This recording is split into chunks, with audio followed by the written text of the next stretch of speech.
I don't know who put this intro together, but he did a good job. That's a sweet tune right there. It is, right? The It gets you music, fired the up. the pictures and everything. I mean, they're pretty good. I mean, if I don't say so myself, so Yeah, kudos don't to say that so person who yourself. did that.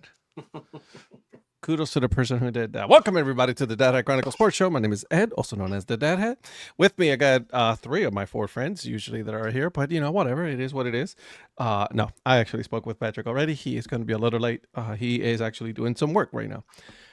But guys, before we continue, this show is brought to you by Old Ford Baseball Company. Guys, I've been saying it for a while now. All right, listen, you guys got to go and support some local baseball. The teachers are great. They're great quality. The hoodies are great. He does have some cool stuff right now, especially some Sandlot stuff going on. So, and because you guys are watching this show and you guys are listening, I'm gonna do a little favor for you guys. I'm gonna give you guys a little code so that way you guys can get 15% off of your whole purchase at checkout. If you use code DADHAT, you'll get 15% off. You're welcome, America. You're welcome. Also, he does have a sticker club. I know you have the stickers around you, but there it is. All right, so there it is. Really good quality stickers, guys. Oh yeah. And let me tell you, they're great. So usually it is $6 for the full. You got the cut looking upside down, my friend. So it's usually $6. But however, if you use code DADHAT, we will give you $3 off. So you'll get it for $3 instead of $6. So code Dad Hat. Is she looking at my hat, Eric? No, I'm trying to ask. So it's. I'll explain the hat in a minute. But what is LS Imparable mean? Imparable? That's that's for a hit. So it's unstoppable. Yeah. He's unstoppable. It's not. Okay. It's not pronounced L. That's why I was confused. He, the guy that hit the cycle last night, just had a 3-run. Cannot be stopped. Okay, got it. Thank you. There you go. You're welcome, buddy. Hey, listen. Since you are talking, you're asking questions. Why don't you go ahead and tell us what hat are you wearing and what are you drinking? Yeah, please. Do not So take tonight is Copa Night in Wichita, the Tumba You Vodkas. have your own sunglasses. So it's the newer version, the TV, with the pink stitching. So it's black bill but has pink kind of stitches. They were playing the Springfield Cardinals. They're up 5-0, bottom 3. Like I said, the guy that hit the cycle last night just had a 3-run double. It's Thirsty Thursday, but I'm just doing water for right now. Good man. Good man. You So- got to drive. You got the kids with you. I have the kids. I'm not driving though. Oh, in that case, why aren't you drinking then? I asked her if she'd go get me one. It's only $3, but Maybe you should walk up there and show us what the collection of beer is later on. So there you go. All right, Mr. Mayor, go on with you, my friend. What are you wearing? What are we drinking tonight?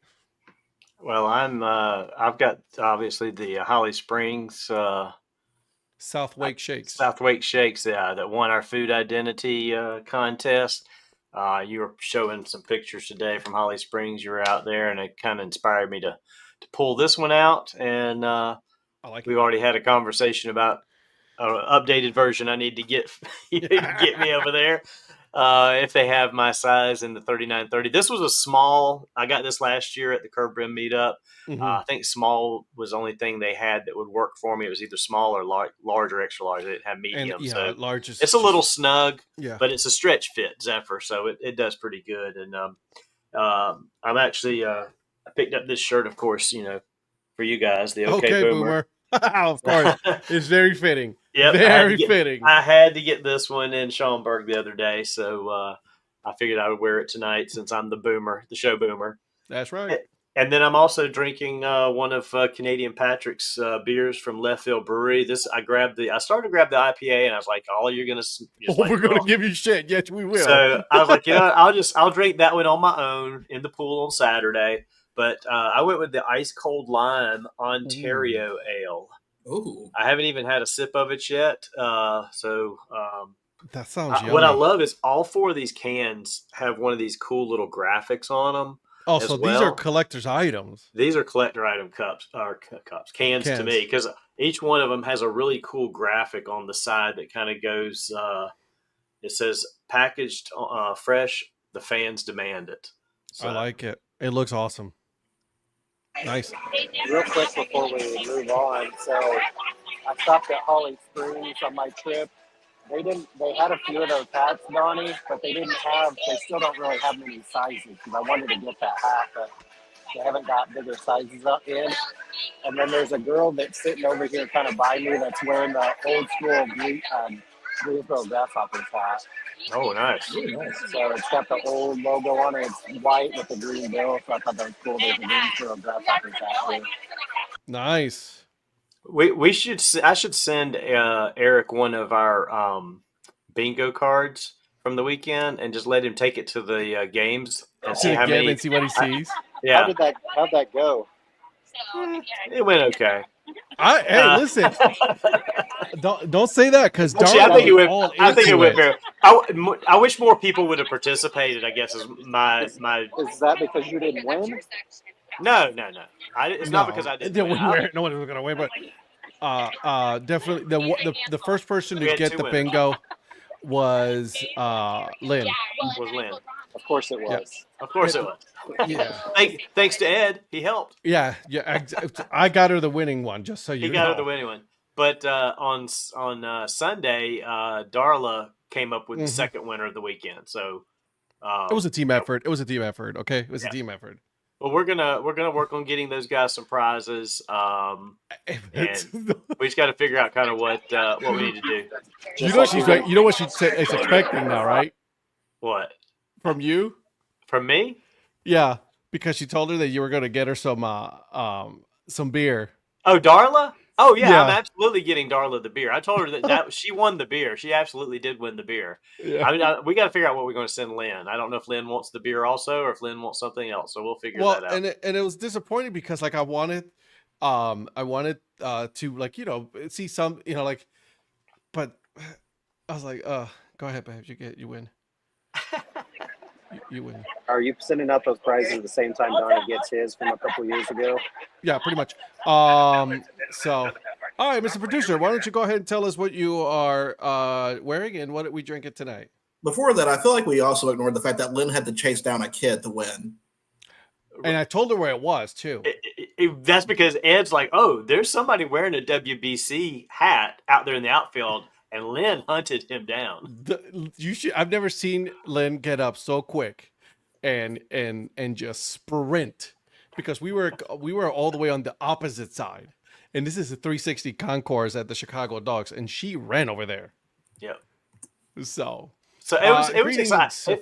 What's funny is I looked at Lynn's card, and she almost had a winner in another line. I don't know where it's at right now, but there was one other that I think was probably findable also that she could have won on as well.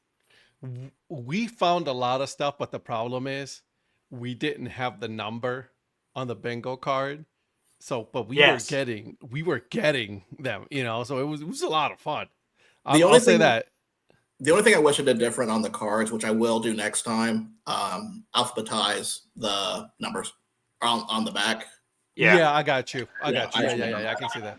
Because what I did, go ahead, Derek. I was gonna say, can you send me like a virtual one since I'm getting ready to go on my trip, and then I can try to do something while I'm on my trip. I know it's gonna be myself, but I'll marking them was I'll fun. send you a file. I'll send you the file, and if you print it out front and back on your inkjet printer, you can make them.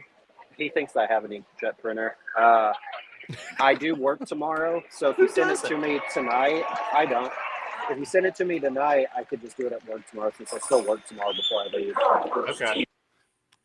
So what I did is I looked at the front of the card and I flipped over to the back and put a check mark beside all of the numbers I had on the front of the card, so that I just looked at the back and crossed them off as I found them, because it was easy. Oh, that's smart. Instead of flipping them back and forth, like, do I have this? That way I knew which ones I had. And like you did, I saw 2 or 3 that I didn't have that number on my card. Yeah. Although there was one guy that had, he came and sat with us. The guy that had the Louisville Bats, Copa. Mm-hmm. Mm-hmm. I saw Louisville Bats and I was like, dang it. But then I had Copa because he was wearing the Copa jersey.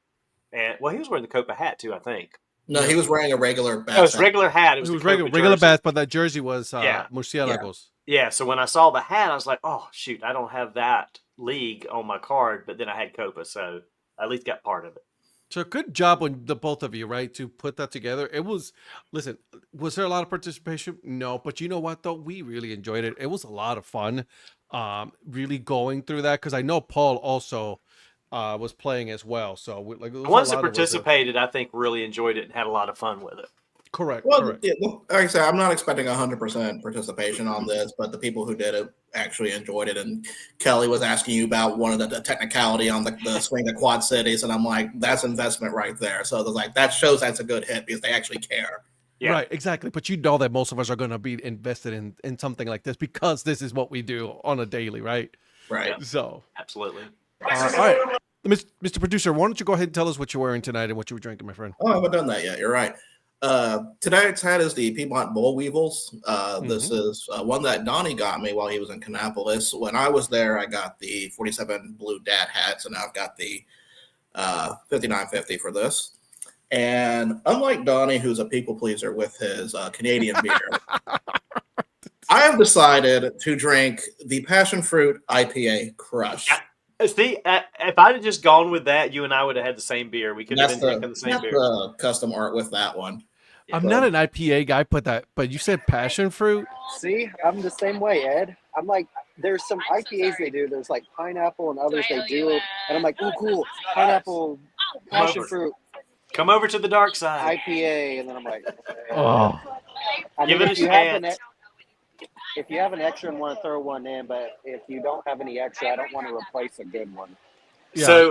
So that's one of the four. I was actually going to peel out the IPAs and keep them, but now that you've said that, I'm not. So I was just going to give you guys an extra of one of the others. Fine. You can keep them. And I will let you guys know if there's actually an IPA taste to these or not. Because Right. I drink enough to feel like I can tell a difference. I'm intrigued by the fact that it is like that it is a passion fruit, right? I had to see some interesting guesses for my Carolina Grist t-shirt. You had some interesting guesses. That's awesome, Phil. I like that. I saw your pictures, by the way, Phil, from the Pit Spitters. Oh my God, it looks so good. All that food looked amazing. Yeah, I love following Phil right now. Traverse City yesterday. Phil, if you happen to get any extra of that Timber Rattlers helmets, he showed one just now. It's a flat brim one. I like those little flat brim style ones, and it has their main logo. So yeah, it's fun following Phil's journey right now. Gotcha. All right, before we continue, guys, though, my hat is baseballism hat. It is a snapback, but it is the Sticks and Stones one. It is nice. I really do enjoy this one. It's actually really comfortable, not bad at all. I do have another one. I bought their Sandlot one with the dog, so this is cool. The stitching is really good, really comfortable. So I gotta head to baseballism on that, right? Like, I mean, they're I wish they would do a lot more dad hats, though. Yeah. He says the Timber Rattlers are playing as the Udder Tuggers tonight. That is correct. Excuse me, I apologize. So looks like they had a cool sock giveaway that they were doing. The Udder Tugger socks, those are cool. Let's take a look. I think there's something going on at the Kenosha Kingfish game right now. We are losing 4-5 right now. Speaking of Kenosha, we'll get there. I might possibly try to go Saturday night. It's on the way back because we're after Milwaukee. We're leaving to go to Chicago, and it's halfway. So I'm trying to convince the girls because I'm going with Samantha from Western 128 and Shannon. And the little dogs, I'm trying to convince them that we should go to Kenosha on the way back on Saturday. Well, if you do, let me know how the hat situation is looking like. Yeah, I will. And also, if you go to Kenosha, let me know so I can do my video board message. I know they're pretty cheap up there. The music's really loud. I just missed what you said. They have a concession stand called the Bacon Station. I've been to it twice already. Nice. Oh, man. He put on Twitter that huge bacon or whatever in the Timber Rattlers flat brim helmet. That thing looks so good. That bacon there. Yeah. I love bacon. Bacon is so good. Eric, I said if you go to Kenosha, let me know so I can put something on the pay for something to be on the video board. Okay. All right. Oh, he heard it the first time. He just. I'm pretty sure he told me to repeat it. See that smirk on his face. He knew what he was doing. Yeah, he did. He couldn't play it off the second time either because there was I know, nothing he going on in the couldn't, right? background. How is that beer though? I like it a lot. As for an IPA, you can taste a little bit of IPA, but definitely passion fruit overpowers it in a good way. All right, cool. So I think you guys would enjoy this. Shannon just put her earbud in and is listening again. Convince her that we need to stop in Kenosha on the way back. You most certainly need to stop in Kenosha because Kenosha's a great ballpark, Northwoods team. League, and then you would That's be your doing a team. great service to your good friend Ed Rivera on the hat selection because Ed needs a hat from Kenosha Kingfish. You'll see a comment here in just a second. Yeah, I'm sure I will.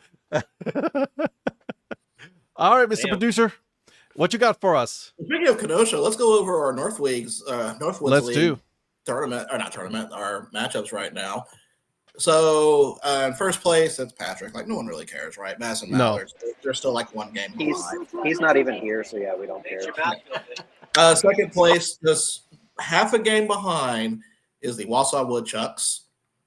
And in third place, oh my goodness, we're talking about a comeback here. Traverse City Pit Spitters at 16-13 are third place. I want to give a big thank you to Phil last night, who was in Traverse City. They came back and walked it off. They were down 1 or 2, and I think they scored 3 in the bottom of the ninth. They walking off last night, so thank you for that, Phil. Appreciate that. Also, please don't read that comment. You mean this comment right here? Convincing that I need another put kid.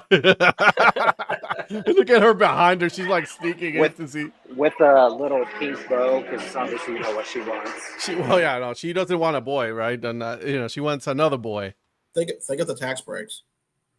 I mean, Eric, right there, that right there is your key to Kenosha. Right. And as your kid is trying to drink water out of the water bottle. Oh, we see you. We see you. We see you, Shannon. And fourth place, it's the Kalamazoo Growlers, Donnie's team at 16-14. We're Only sliding. half a game back. And in last place, I hope you like the cellar down there, Ed. Not for 14, long. I feel a 17. comeback. I feel a comeback coming. Well, they are on a 2-win streak, so anything's possible. I know something is going on in the game right now. I think there's a stoppage in the 7th inning right now where Kenosha is behind 5-4. So I don't know what's going on. It says it's delayed, yeah. Yeah, there's a probably delay. weather. So let's talk about some of the games that have gone on that involves our teams. Okay.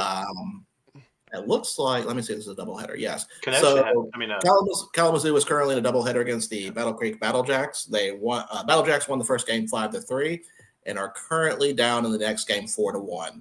That's usually how it goes on doubleheaders in the Northwoods League. Pretty much. And then we have, I forgot to look at this, but okay. So delayed right now, like Ed said, is the Kenosha Kingfish against the Rockford Rivets. Rivets are up 5-4. And gentlemen, we have a battle of first place happening right now as the Wausau Woodchucks goes against the Madison Mallards. And it is top 8, and it is nothing. Whoa, there's actually no scores being scored at all? No, there's Wausau has 7 hits. Madison has 4 hits, but it is scoreless. 0-0, as they say. Well, look at you using that soccer lingo. Look at you. I'm learning. Virgil, what inning did you say? Top of the 8th. 8th? Okay, because I checked before we got started, and it was like 5th or 6th, and it was still scoreless. So, okay, already 8th inning. Kenosha does have a nice little red jersey going on right now. It says fish on it. So it's pretty nice. So I'm enjoying this one. So, all right, continue. I do apologize. Yeah, Glenn's got his annual trip up to Kenosha because they're renting the boat out there. That's July 28th, and I'm trying to see if I can financially make that trip happen or not. So, don't you know an accountant to see if you can financially make it work? This accountant right now is kind of struggling after the last trip. I came under my hat budget, but my food budget got blown. So I'm trying to work some stuff around here. Well, I'm getting ready to go on my 3rd straight trips. I've been gone every weekend in June, so I know all about that. But I'll see if I can figure out something. All right. So one thing to talk about in minor league baseball, just kind of, there's no new identities, but there is a new interesting hat that came out from Tulsa. The Tulsa Noodlers new logo hat they've got. Wow. You don't like it? No. What do you guys not like about it? I don't like the original one either. It's just boring. I've never been I used to fish growing up with my grandparents, but I don't know. Tulsa's our rival, but even then, I just never really liked it. I do like the color, the blue and the green, better than this one. But overall, I don't know. I just don't really care for it. I think especially that the color. yellow is what's throwing me. I agree. The with guy also, they should have just not added the guy on it. It's not working for me. I'm sorry. It just isn't. Do you have a picture you can throw up there? Yeah, I'm looking for it right now. Thank you. Sorry, Yeah. Virgil, did you say what the Traverse City score was? Let me pull it up real quick. Maybe I skipped it. I did skip it. I apologize. Top of the seventh, Traverse City is up 8-4 against the Fondo Dock Spiders. That is true, Mrs. Influence. You are correct. It Yes, most it is certainly definitely is. Yeah, I don't get the guy on there either. But I mean, they went with the yellow and light blue So, and then instead so of the here's green. the thing, and then you guys are gonna see what's going on here because the and I can't I'm having a hard time remember which one is it that it compared to, but you guys this is the comparison. Look at that. Look at it's just too close to this one. Yeah. What was this team? That's the Tulsa Raft Dwellers? Racers. Raft Yeah. racers, yeah. But Right. the So- Raft Racer, it's based on an actual person. But that's what I'm saying. But then you got the Noodlers right there with the same Yeah. looking guy. Like, I mean, talk about like just literally stealing the same thing.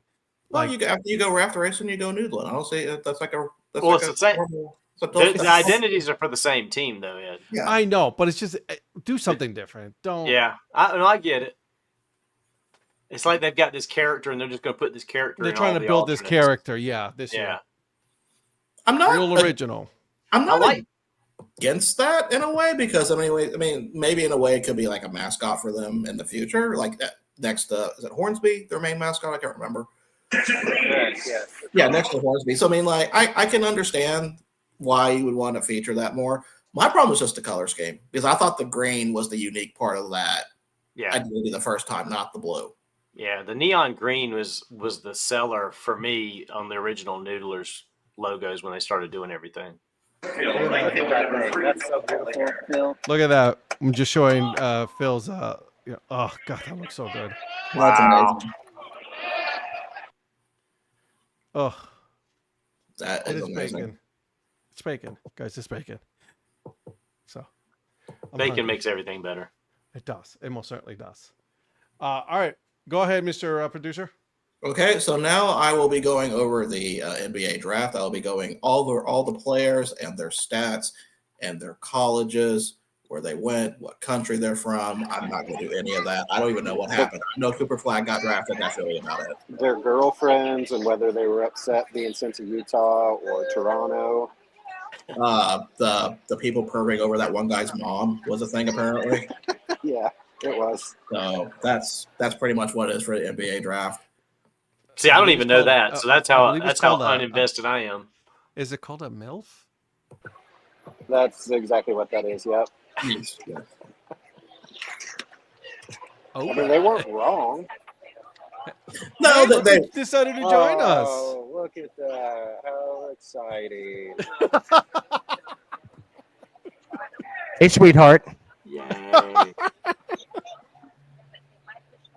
All right, I'm done for the day. I'll see you guys next week. All right. I'll see you guys later. I'll check out now. The only thing I found interesting in the draft, apparently Rutgers of all teams had 2 picks in the top 5. Yeah, dude. And was it North Carolina didn't have any?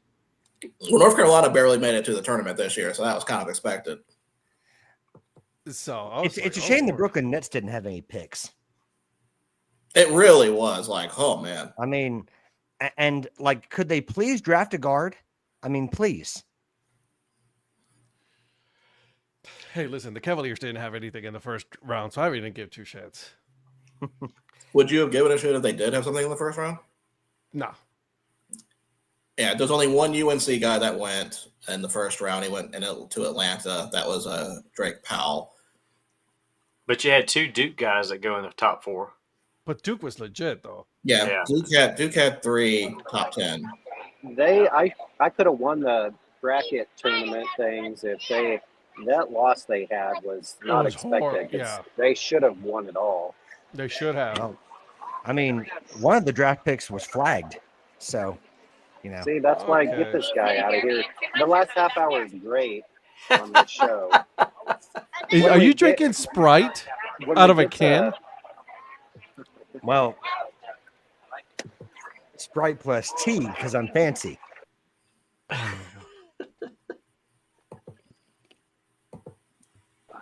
when we get He's back got to have talking- something. He's got to have something to wash that tapioca pudding down with. That's exactly right. That's exactly right. French vanilla What? tapioca. I love you, Eric Prophet. No, you don't. All right, But we're- when Yes, we get yes, I back do. to- Yes, when I we do. Get back to baseball. I have a question for you guys. Sounds good. All right, but let's finish up this basketball conversation, producer. Okay, that's really all that I've got. The other thing I know with the Memphis pick was kind of hilarious, the Yang Hansen, because he was sitting in the crowd and not in the green room at the time. Oh my God, I know that was hilarious. But really, There is one thing that I do have an issue with the whole NBA draft What's that? is the hats. Why am I not surprised? Come on, are you not telling me that bothers you? That doesn't bother you? I honestly didn't even notice. You didn't notice? I didn't watch any of it. I just kind of followed like highlights. So let's say that the 76ers traded away their pick to Atlanta Hawks, right? And the Atlanta Hawks made the pick. That kid who got drafted by the Atlanta Hawks technically has to wear the 76ers hat at the draft because the new league year hasn't started. And any of these trades have not been finalized. But there were no trades in the draft, so it shouldn't matter. Even it doesn't matter. Even if the trades were done before There were that, trades. that's what it is. Try Which about is- every pick was traded. Pretty much, right? Like, I mean, it was a It's like, why while. don't you just draft who you want instead of drafting and trading? I don't get that crap. Because it wouldn't be exciting then. It wouldn't be the NBA. My It's not- tapioca it's pudding not wouldn't taste the exciting. same, okay? It's My not tapioca exciting pudding anyway. my tapioca pudding wouldn't taste the same, okay? But that's what I'm saying. That's my only issue with the NBA is that stupid rule. Like, Yeah. you know he's not going to go play for the 76ers. Give him the stupid Atlanta hat and then, you know what I mean? Like, Are you I saying don't that get it. Wait a minute. Are you saying Atlanta fans are stupid? Is that what you're saying? No, you Wait said a that minute. on Tuesday. No, wait a minute. Wait a minute. Nope. Don't try to take it. Wait a second. Are you Ed Rivera from North Carolina saying that Atlanta fans are stupid? So on to baseball news. Wow. Wow. Right, And you paid Mr. everybody Producer. you paid everybody else off to move the topic along. I see. Mr. Producer, Okay. let's go. This Okay. this is how you lose admin rights. Let's go over some baseball scores real quick, Please do. and then Oh, I'm gonna please, ask- let's go over baseball scores. That would be great. And then after that, I'm going to ask about your guys. I was going to wait till the All-Star game for this, but we can go ahead and talk about your impressions of the first half and what your surprises are so far. So before we do that, it's in the middle of the eighth right now. It is 4-0 Mets over the Braves. And that's the only current game being played right now. The rest are final. We have the Athletics losing 8-0 to the Tigers. We've got the Twins beating the Mariners 10-1. We've got the Astros beating the Phillies 2-1. We've got Tampa Bay beating the Royals 4-0. Sorry, Eric. We got the Cubs beating the Cardinals 3-0. Thanks. Dodgers beating the Rockies 3-1. Marlins putting the smackdown to the Giants 12-5. But the one that everybody wants me to talk about, Blue Jays beat the Guardians 6-0. How about that series? Mm-hmm. I have. Can I go first on my thoughts on first half? Go ahead. Sure, Shane. What the fuck are they doing? What is the Guardians doing? Get a stupid bat. Jesus.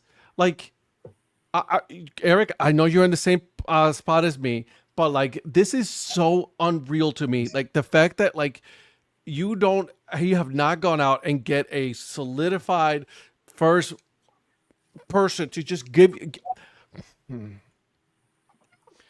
It makes me so angry because all they're doing is platooning left and right. The person that started at shortstop, by the way, he was put on the AAA team because apparently he can't hit. He's making mistakes. And then you got Big Christmas, who was also sent down to AAA. You know, like, I mean, what are we doing? What are we doing? Like, I mean, we're holding on to second place. And by the way, I don't know how this is happening, but they're half a game back of the last wild card spot as of today. So I have no idea how they're still, you know, even in it, right? Obviously, it's because the rest of the teams in my division right now are just like sucking at life, especially the Royals. 2023 all over again. Isn't it? Well, 2024, it was all about the AL Central, and it started like that this year, and now it's all back to 2023 levels. Yeah, I was going to say that Central, like everybody except like the White Sox last year were crushing it over all the other divisions, and now it's like, I mean, God, But- you're 9.5 back in your own division. You'd be way further back, or not further back, but you'd be that far back in almost any other division as well. Dude, but the Detroit Tigers, I've been trying to say it since last year. These guys are strong. They're the only ones in your division with a plus differential. I mean, they're plus 94 differential. Jesus. You guys, both you and Kansas City, negative 32. The White Sox, negative 82. Twins are only negative 9 run differential, yet they have an under 500 record. Yeah, but that's They've the lost thing. a lot It's of like, close games. you can't buy runs. You cannot score runs. Yeah. You can't even play small ball, which is what they were known for last year. Like, I mean, this year they haven't done diddly squat. Yeah. Oh my God, it's so frustrating watching this team. You know, like you get rid of, and I'm gonna say this, he was sent down to you. Got rid of some players that you should have not gotten rid of, and then you disturb like the whole team. Naylor should have never been traded to Arizona. Andres Jimenez, while he may not be a good batter, but you know what? You know what he was giving you? Gold Glove caliber at shortstop. Yeah. You know what I'm saying? So like you get rid of these players, and now you're just like trying to try to mix and match and see what works and what doesn't, and nothing has worked. Nothing. Juan, Ramirez, and Santana. That's it. Not even Bo Naylor can even say that he's been decent. Anyways, I digress. When we get closer to the All-Star break, we do need to pull up what our predictions were and go over that one night compared to where they're at. I've already got that worked on. Yeah, I didn't know if we wanted to go into that quite yet, or if we want to save that for another night. But Yeah, not quite yet, because I do want to have a true first half of the season breakdown of everything, where we'll kind of go over every team and where you guys thought at the time they were versus where they are now. But just kind of first impressions of what you expect on that. To me, probably the biggest surprise I was not expecting would probably be the Rays in second. Watch out, Yankees. I thought after with the whole issue with the stadium, I thought that was going to be such a factor, just, an external factor you can't deal with, that maybe they'd be a little, less morale deflated. But no, they've really come out quite well. Watch out, Yankees. yeah, that's they are trying to see here what their record is. The Home Yankees? and away. No, the Rays. The Rays 27-23 at home. Yeah, I mean they're 19 doing and 12 away. Yeah, so I mean they're doing good both ways, but that playing in a minor league stadium, most people probably thought that would seem like a deterrent. Maybe it's probably not for these guys. Maybe they're just having fun because they're playing outdoors now. Well, it's affecting the Athletics because Athletics were in first place, started off, and then all of a sudden now they're at the bottom. Yeah. And Yeah, good, I'm with good. I'm with glad. Virgil though about the Rays. Though. That one obviously surprised me as well because I didn't have them projected to be quite as good as they are. Most of the others probably aren't too I'm far off. surprised because I had the Baltimore Orioles in first place.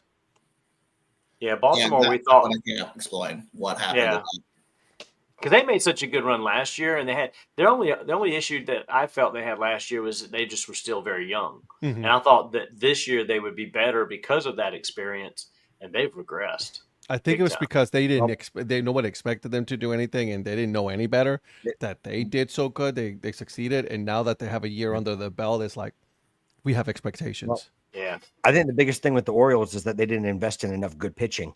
They let Corbin Burns go, and then Yeah, they let everybody go. well, I mean, but then you replace him with like Charlie Morton, who's not played, nearly up to, like replacing Corbin Burns, and they didn't invest enough in their pitching, and the pitching that they did pick up has done okay, but it hasn't moved the needle. That was one of their biggest problems last year, were injuries with pitching, and they didn't replace it, and their rotation was thin. Yep, So, and now some of the hitters that were doing well last year are struggling. are regressing this year, Mhm. for whatever reason. So, I definitely do feel surprising. bad for Ron Washington. Yeesh. yeah. Have they said exactly what? I know it was personal, but they really haven't said, exactly. Just a health issue is all I Yeah. had seen. So I don't know what's Whenever something like that happens and you're at that age, you're afraid that it is the big C. Yeah. Mhm. So, I'm seeing that the Houston Astros are still in first place in the West. I'm gonna be honest with you. I'm gonna keep an eye out for Seattle. I think Seattle's gonna edge them out by the end of the season. I'm surprised Houston is in first place as it's seemingly as poorly as they played. But I think it's gonna catch up to them Yeah. because watch out, the Angels are actually in 500, which I'm super happy to see. Texas Rangers a game under 500, and the Athletics. It warms my heart to see that. And I believe the Angels are only a game away from the wild card spot. So that's crazy. Yeah. I mean, it's all to play for in the second half of the season. Yeah, so you got Tampa, Toronto, Seattle, Cleveland, the Angels, the Rangers, the Red Sox, the Twins, the Royals, Orioles, Athletics, and Chicago. So that's the order. Cleveland is only a half game back on the last spot in the wild card. Angels are 1 game. The Rangers are a game and a half. Red Sox are 2 games. Minnesota 2.5, and then Kansas City 3.5. So I mean, this is by no means. This hasn't been decided at all, and I'm hoping that it goes all the way to the very end of the season to be decided. And speaking about end of season runs, that could happen. The Colorado Rockies are only 23.5 games back from the wild card. Not happening. Well, with that attitude, of course not. Yeah, I know that, right? And 32.5 from the top of their division. I mean, They got a shot. Who's keeping track of that? No one is. No, we're not. When we thought that the White Sox were actually going to be the worst team, it's actually the Rockies this year. yeah, Well, I think we all had the consensus that the White Sox would be somewhat better than what they were. Right. before, Not. and Yeah, you're right. what You're right. kind of happened. No one. I don't think. I know we expected the Rockies not to be bottom, but I don't know if anyone expected this. To be under the bottom, like Yeah. you know what I mean, like different dimension. It's like everybody's playing baseball, they're playing softball. Yeah. I mean, it's been a rocky season. What can we say? Okay, yeah, I knew that was coming. Walked right into it. Yep. Well, it's So- funny because the White Sox were so historically bad throughout the last year that nobody thought about Colorado, and now this year it's like flipped. Well, nobody thought that they could happen again. But they have exactly. They have a better offense than Kansas City, though. They scored more runs than Kansas City has, But Kansas City has Chris Bubich. who's not doing good lately. He's been fantastic this season. Actually, Hey, buddy. Hey, Easton. yeah, they've actually scored more runs than the Kansas City Royals. That's what he said. But they, Yeah, that's what I'm saying. There are, and for some reason, Alex Zumwalt still has a job. Oh, That wow, makes that no is. sense. But they've given up over 200 runs more. Yeah, I was just gonna Kansas say, City. yeah, like the plus run differential, like Yeah, for the because- Rangers is what Because the Royals have good pitching. minus 32. The The Rockies. pitching doesn't matter now if you score 0 runs every single game. I understand Yeah. that, but you have good pitching, is my point. But the problem is also that there's no offense for that team right now. There's nothing. Right. I get that. Nothing. So you can have the best pitching staff, and eventually they're going to give up runs. But if you give up 1 run, okay, fine. I mean, I'll take it. But like then, the team is not scoring any runs. Yeah, I watched the it doesn't Blue Jays. matter I if watched they the just Blue give Jays, up trust one me. run a game. Doesn't matter because we can't score a single run. Right. That's the problem. I have a lot of There's- experience with that. I watched the Blue Jays. Matt Quatrero can't make a smart decision for anything, and there's no reason Alex Zumwalt should still have a job. Well, and I can say this from my perspective here at the bottom of the farm system for Kansas City, from what I've seen personally in the last 3 years, we've had so many high draft pick pitchers, catchers. I don't understand why they've drafted so many catchers, but that's just the thing you do. They've had so many of those guys come through here.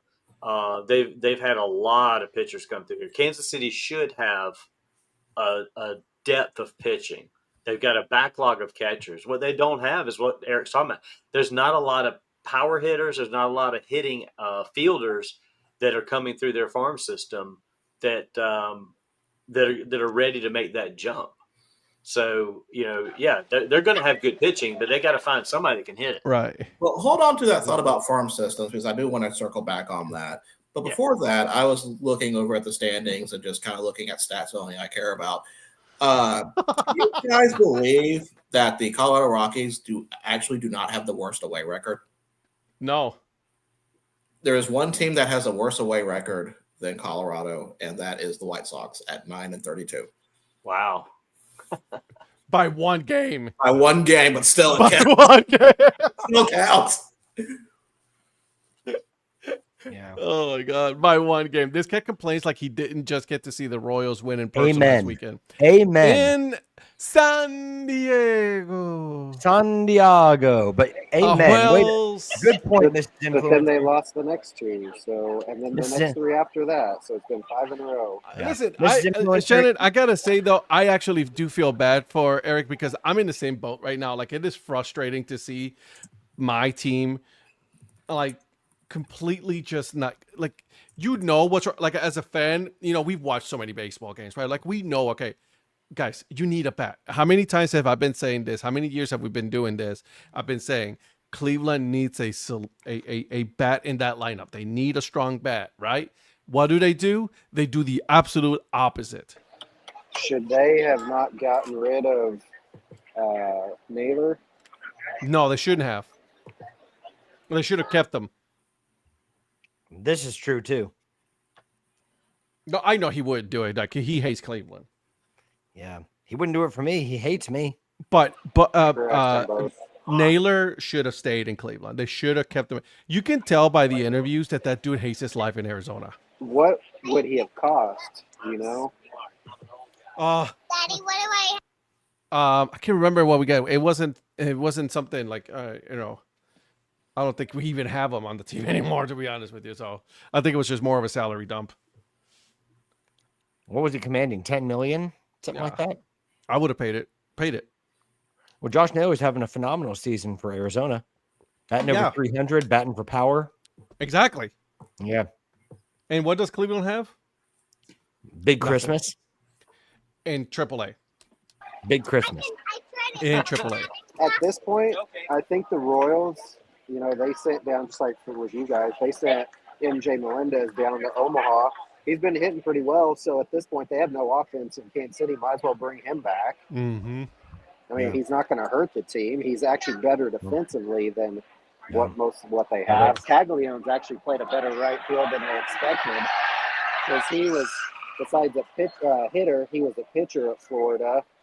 But he's been playing a lot of right field for the Royals, and he's been serviceable. So, But what do we know? Like we're just couch, GMs, right? Like I mean, they're not gonna, they know better than us on what. And obviously, they're making the dumbest moves. I've never seen. but like you said, you're right there. We're 4 or 5 out of the wild card. So we're not like they're still an entire second half, but they got to do something quick, otherwise they're going to fall way down. That's what I'm saying. Like, there's some teams Chris that Bubich right is going to now. lead you to the wild card. Quit Okay. saying that. No, but I'm just saying, like, no, I won't. They need, I'm good. They need to do something by the trade deadline. If not, I know the Yankees are going to do something. We already know that they're going to do something by the trade deadline. Like, I can guarantee you, most likely Tampa's going to do something. I am looking at the Blue Jays right now. The Blue Jays will probably do something to fill some holes, even if it's temporary, in order to get, ready for the playoffs. It's going to happen. Is Cleveland or Kansas City going to do it? Probably not. Yeah. If anything, there probably will be sellers.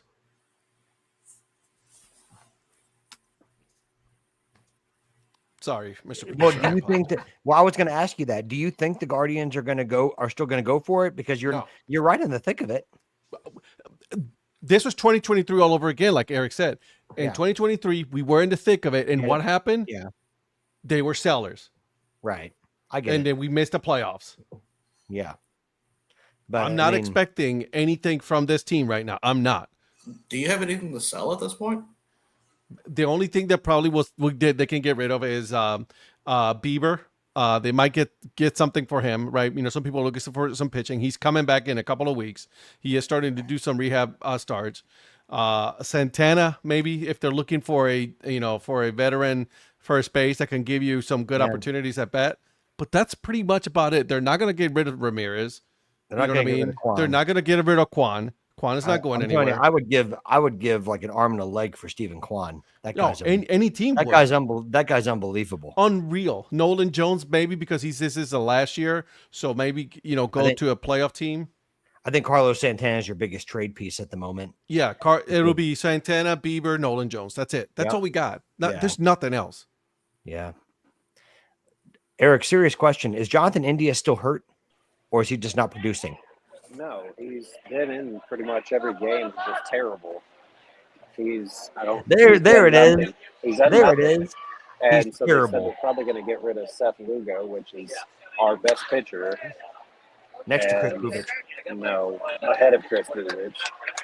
And so it's just a waste to get rid of a good pitcher to get somebody so they can maybe try to compete next year.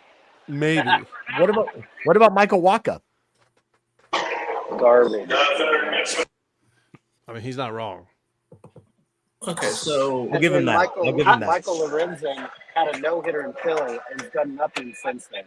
He's been terrible for Kansas City. You're back. It's So a shame basically we're the- not all hanging out with Phil because we could all use a brandy old-fashioned slushy right now. I just saw his comment that he had one of those. That sounds fantastic. I know, right? No, Lynn, he is with he's with Cleveland. He got traded right before the start of the season.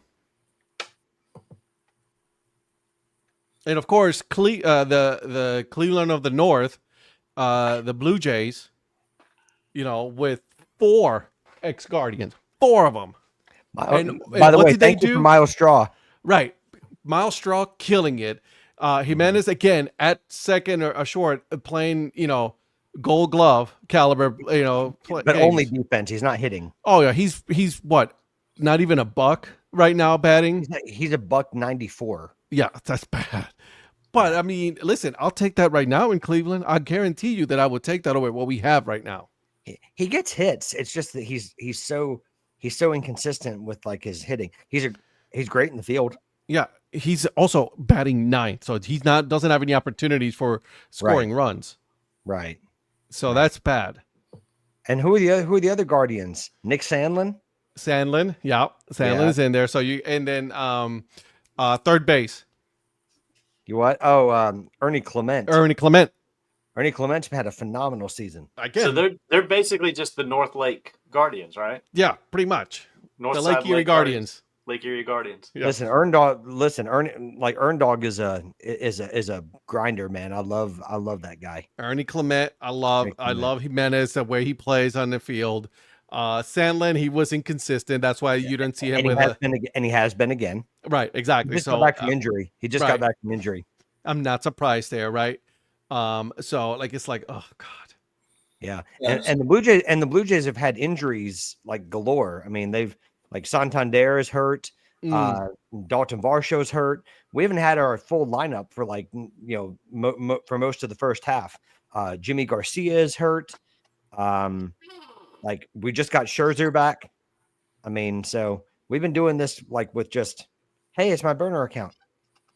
What's up, Joe? Hey, Joe. How you doing? What up, Joe? Enjoying this ice cold lime. I'm enjoying this passion fruit IPA. Absolutely amazing. All right, Mr. Producer. I apologize. Donnie stole my beer burner account. Donnie stole my beer. So, go ahead, Mr. Producer. Breaking news. In the battle of first place in the Northwoods League, it is still tied 0-0 going to extras. Between the Oh, by the way, who won yesterday, Mr. Producer? How did that game go? I don't live. How did that game go? Stop living in the past. We already discussed that before you got on here. Move on. Yeah, we already discussed that. Yeah, did you get woodchucked? We already moved on. If you're late, you don't get to use your joke. There it is. I love it. This is my guy. This is my guy here. Because Donnie stole all my beer. So I didn't steal it. I brought it home to give it to you. By the way, were you gonna fly home with it? By the way, guys, Kenosha Kingfish and the Rockford Rivets have been rescheduled. Oh.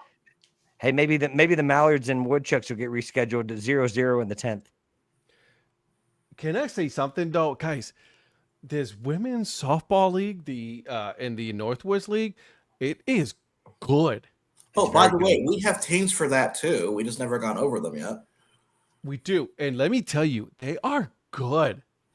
Yeah, what was my team? Because I don't remember how it shook out. And I didn't even know we officially drafted it. Ed did. Everybody just went like a pick. But I thought we were doing the wheel, and didn't we circle back around and get assigned a team? Yeah, somehow we got assigned teams. Yeah. No, so if I remember correctly, the order, and if I have somebody wrong, then I apologize. Here is the teams that we have for the softball league. Patrick has the Madison Nightmares because he has Madison Mallards. Ed, you have the Mankato Habaneros because you fought for that one. Oh, do you know what? I did fight for that why? one. Why though? Because I'm the Hispanic one. There you go. Thank you. Like a white guy can't like spicy food. You guys like spicy food or you want, but I got you. I beat you because I'm Hispanic. I'm not touching that one. I'm not. Yeah, that is not an argument I'm going to go into. No. Yeah, not touching that one. Oh god. All right, go ahead. Eric has the Minot Honeybees. I wonder why. That's a shocker there. I have the Wausau Ignite. And Donnie has the Lacrosse Steam. I thought that Val had the Wausau Ignite. Val's not even here. Yeah, Val is not even here. No, I said she's an official brand ambassador for them. Did you not hear about that? No. Yeah, she's a brand ambassador for the Wausau Woodchucks and the Wausau Ignite. They do have a nice hat, this team, though. They really do. Yeah. Yeah, I was just looking to see what the Steam had since I'm a fan now. Oh, is this like your Crystal Palace, era? I was assigned this team. Speaking of Crystal Palace, by the way, tomorrow their Europa League fate will be decided. Yes. Who is in the Europa League championship? Who was in the Europa League championship? Yeah. That's a very good question. I can't imagine who was in it. I'm sure it was was there some like two English teams, I think? Oh.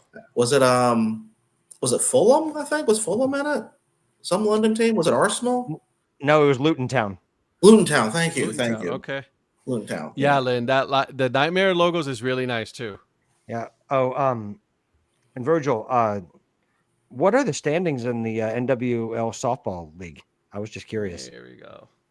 Okay, so first place is the Madison Nightmares. Second place is the Mankato Habaneros. So Ed's nice to be on the winning side. Eric That's the only thing I'm gonna get. Eric is third with the Minot Honeybees. Fourth is me with the Wausau Ignite, and fifth is Donnie with the Lacrosse Steam. So me and Donnie we flip flopped on this. Pretty much, you guys pretty much have flip flopped on this. Yeah. Got it. Okay. All right, so I do want to circle back on something that Donnie was talking about with farm teams. And we know in the past we've talked about farm team ratings and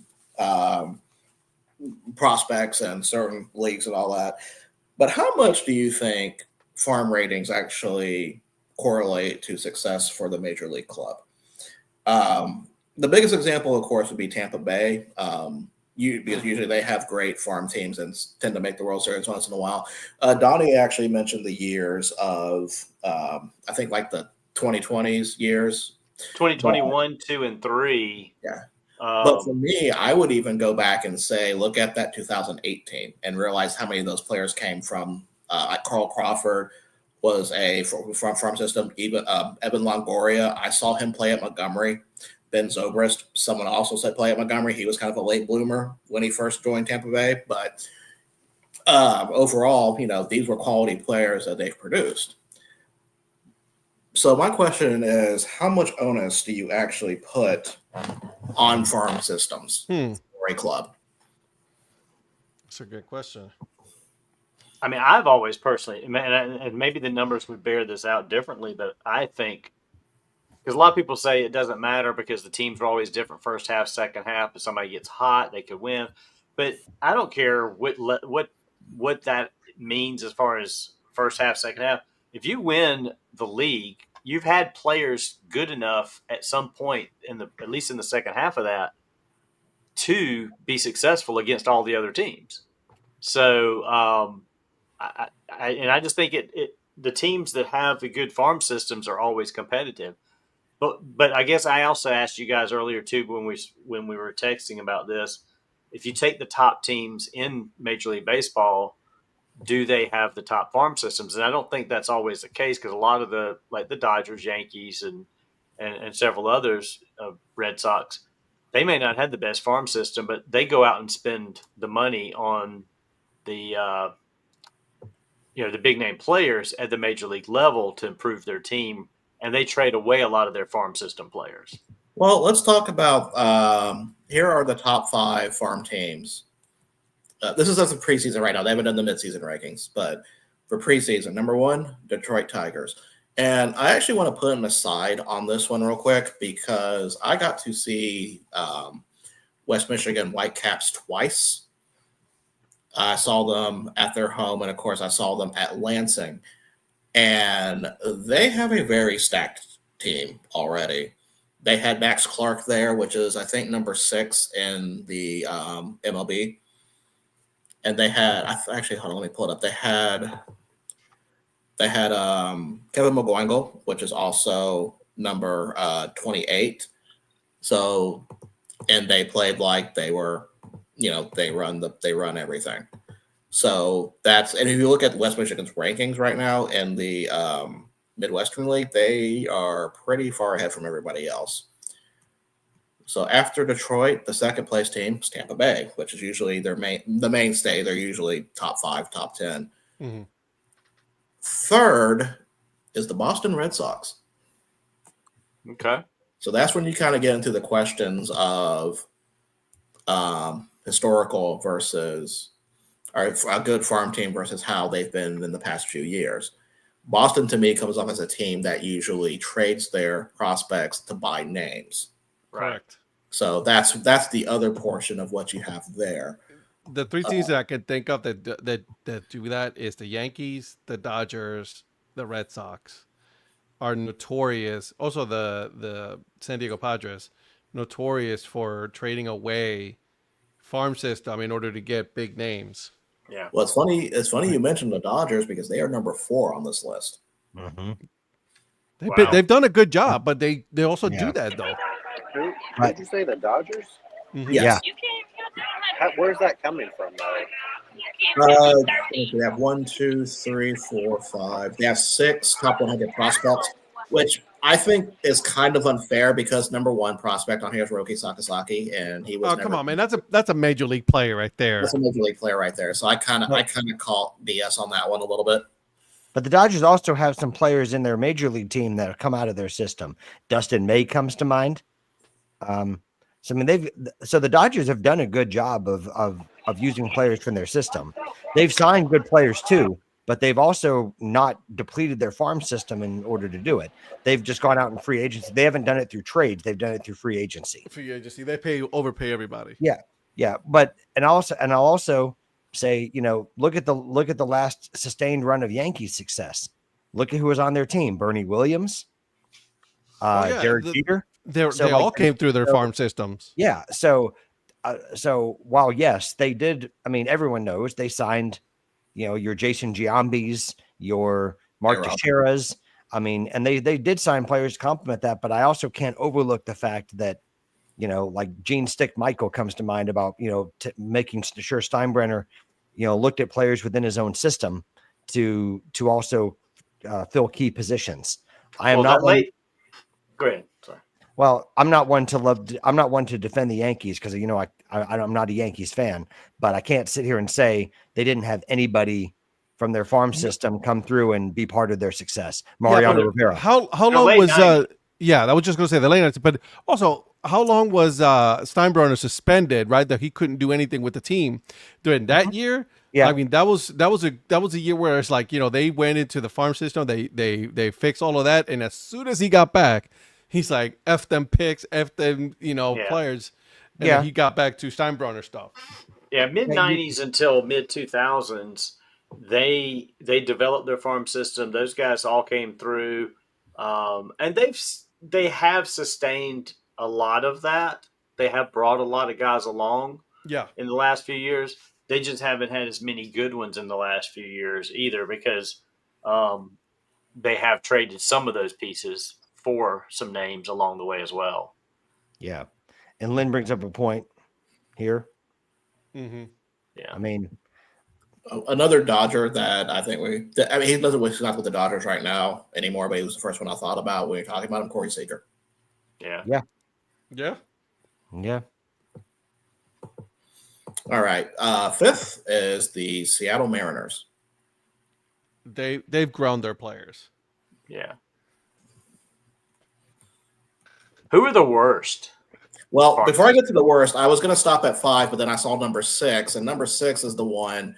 I'd be curious what you guys go from here. Chicago White Sox at number 6. See, that goes back to like the last few years for me personally, my eye test. Every game I've been to for Kannapolis, every time I've seen Kannapolis play here, they have been solid. Every time I've seen the Charlotte Knights play, they've had some really good players. That's what surprised me about the lack of success with the White Sox the last few years, because I see these kids coming through the farm system, and I'm like, how are they not better? And just like I said with the Royals. Like, they need to get rid of all their major leaguers. Yeah, get rid of all their major leaguers. Guys coming too. It's like, just put these guys in there and let them go. Yep. Get rid of all their major leaguers they have right now. Luis Roberts, get him out. You know what I mean? Like these players are like they from I think I was talking to Kelly about this. There's a lot of me players and not a lot of we players, right? Like a team players, and that's the issue going on right now with the Chicago White Sox. It's a lot of individuals, not a lot of team. Well, and I think that goes back to where I started with this whole conversation when I presented it was the Rays. The Rays guys have all come through the system together. They've stuck through the system together, and the Rays get rid of guys at the major league level to bring other guys up. They just don't sign guys to big contracts. They just move them along and bring other guys in behind them. So you're right. They have more of a we mentality because they've played together coming through. And they're consistently successful. Maybe haven't gone over that hump yet, but they're right there a lot of the time. Correct. So, yeah. I'm surprised that they're high up and then the team is so atrocious. Yeah. Their major league team is so atrocious. And also something that you mentioned about Kannapolis doing good. Birmingham won the Southern League championship last year. Yeah, Birmingham was another one. Every time I've seen them, they've been pretty solid. Except for when they lost to the Trash Pandas at Rickwood, one of the better days I've had. Okay, so you asked about the bottom teams. Right.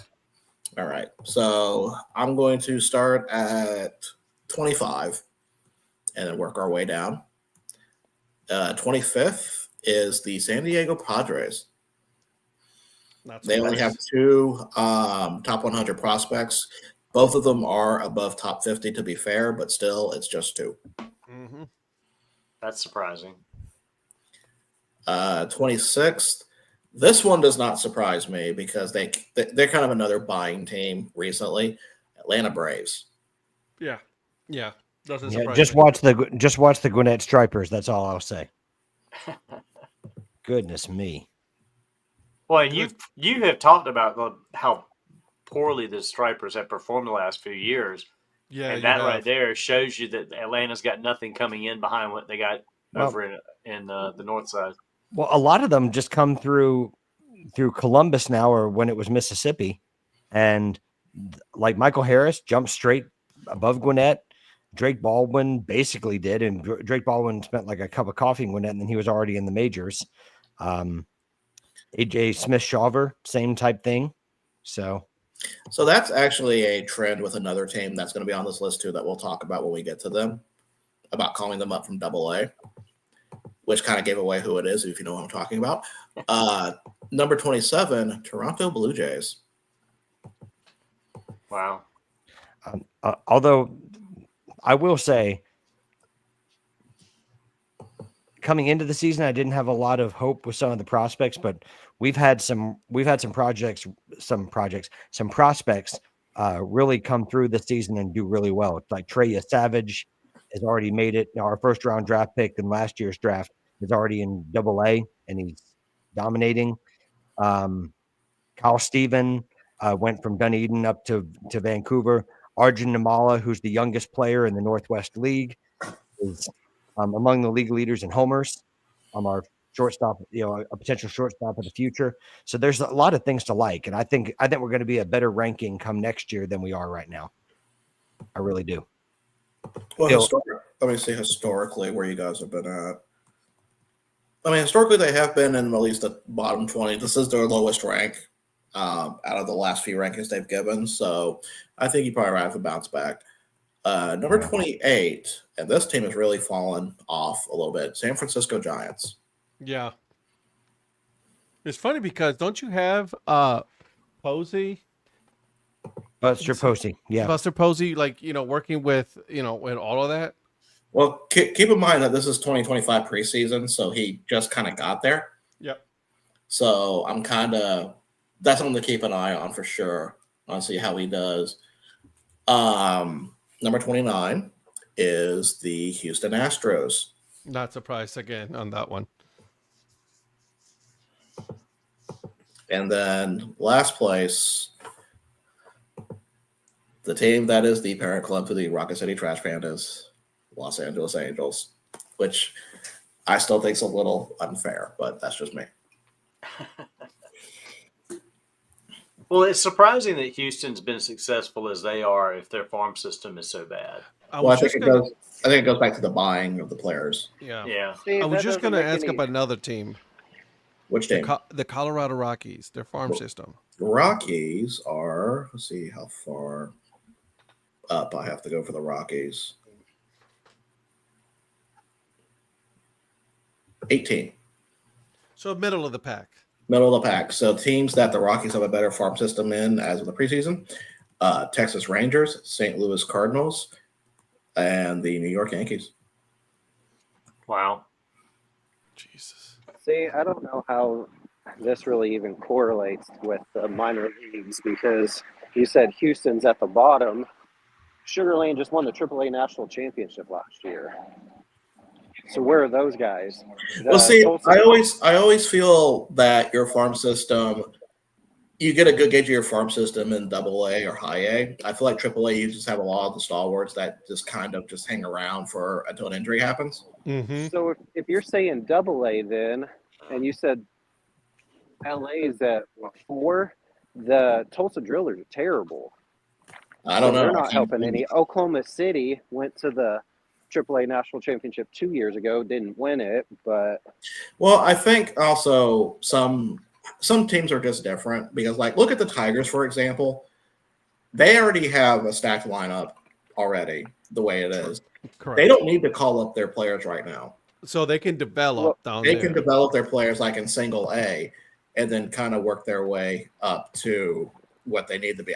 But sometimes, like I said, this may not be a correlation between how strong a farm system is and how the team does. Right. Yeah, because and just like Kansas City as well, they went to the AAA National Championship game last year. They lost, but none of those guys are in Kansas City helping. Kansas City has already had their guys, So I actually have a theory on this one because I find this one kind of intriguing. There has to be a difference of in philosophies with this because I believe, like, with Detroit, they could have called up a lot of their players, but they stuck with what they had just because, like, they knew that, like, they needed to see what they had on the major league roster, and they also wanted their players to develop because they knew they were going to be called up eventually. So, like, it was just their philosophy is like, no, we're going to stick with what we have. We're going to continue development, at the cost of maybe a season or two of them being bottom dwellers, and then eventually look at them now. Yeah.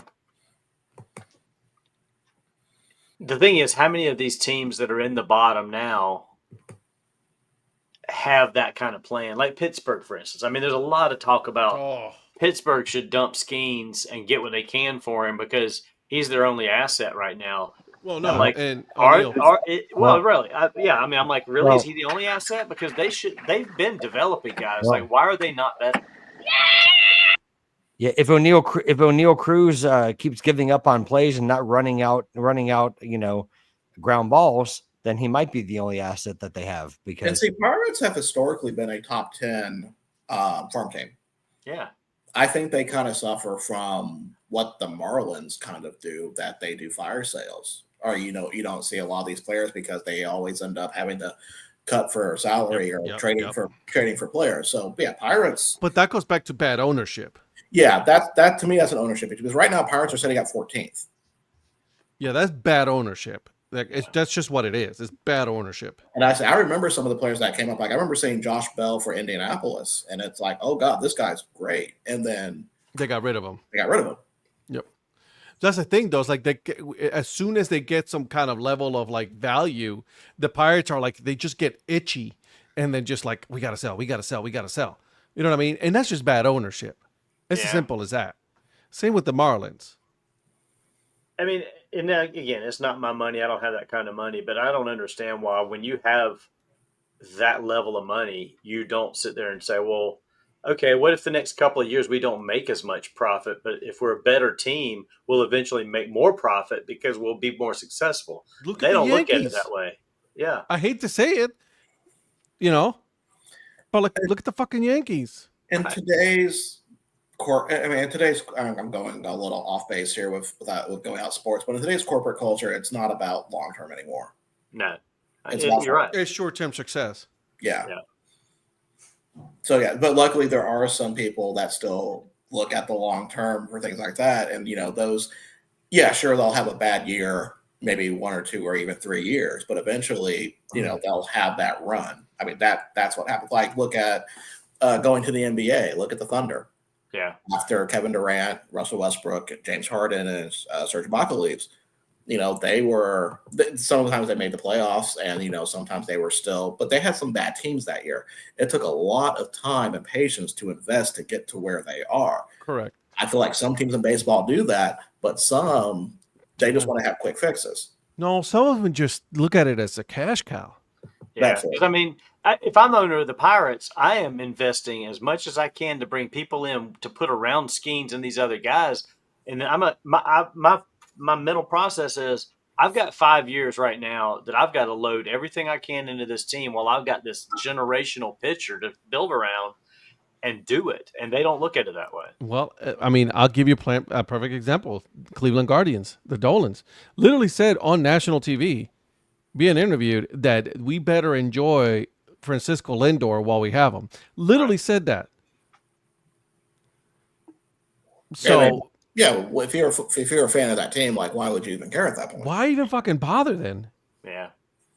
Just trade him now. If you're going to say, like, you better enjoy him, get rid of him now, because obviously you have no care whatsoever. Yeah. You don't care about the fans. You don't care about anything. It is for you. It's an investment team. Ladies and gentlemen, I have some breaking news. Oh, God. After 10 innings, the Wausau Woodchucks have beat the Madison Mallards 2-1. Oh, they've actually scored some runs. They actually scored some runs. Got a little nervy there because it was Mallards were first and third with 2 outs, but they pulled it out. Okay. Congratulations. Congratulations. Yeah. I wish that was on ESPN Plus, but it wasn't. Listen, say it out loud, Prospector. The Pirates' last name, owner's last name. What is his last name? Huh? What's his last name? This is a family show. No, it's not. This It a is most family certainly show. not. Please say it. Please say it. Say it. You what? Please say it. His name is Bob. You want Robert me to say what? it since he's too little.